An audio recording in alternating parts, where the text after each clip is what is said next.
Hey, good morning. Chuck here with Apple Drains. What is wrong with this type of installation? Why can't people just lay the downspout drain on top of the ground, connect all the downspouts, and let it discharge someplace out back or out front? This video was sent to us by Robert there in Myrtle Beach, South Carolina, if you remember watching his DIY project where he did it all by himself. And this is his neighbor. And they were watching him work, and they decided they wanted to fix their crawl space problem, downspout problem. So here's a short clip from the neighbor asking, what do we think about this installation? Chuck from Apple Drains. What do you think of this awesome discharge system from the gutters all the way back through the fence? So, I'm never one to criticize someone's work, especially a DIY.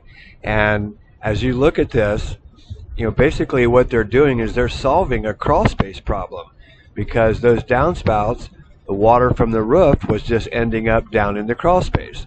So yeah, you could say, well, that's not how you do this. It needs to be underground and all those things. But you know what? It's working. And that is the best thing that you can possibly want for your system. Yeah, it looks a little tacky, but you know what? I'll bet you that they're going to bring some backfill in and cover this up. That's really not the greatest thing to do.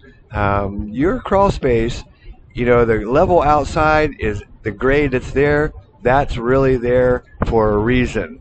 And when you add more dirt to that wall, what you're doing is you're allowing that moisture to actually penetrate through the soil into the crawl space. I see this type of install frequently, and it's usually from the homeowner. Rarely is it from a contractor, because most contractors know that you cannot backfill that high up onto the wall.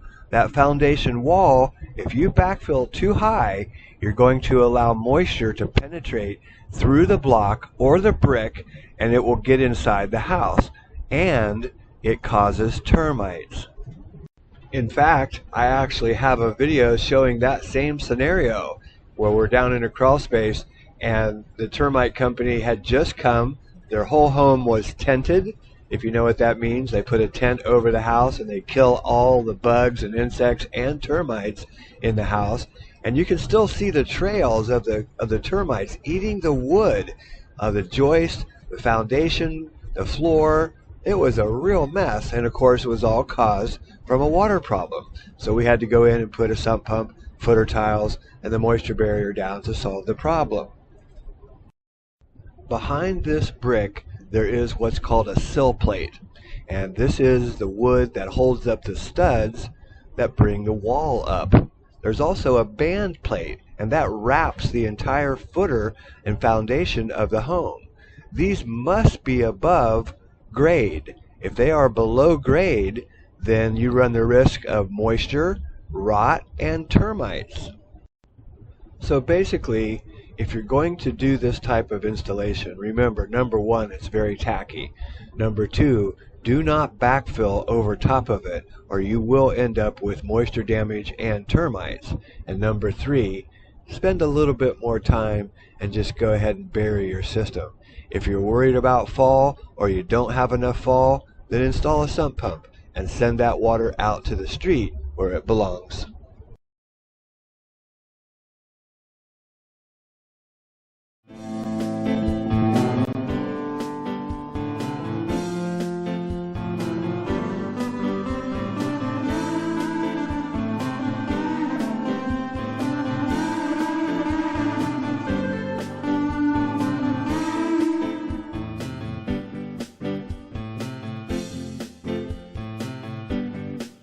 Hey, this is Chuck with Apple Drains, reminding you that if you believe you can do something, I guarantee you can do it. Have a great day.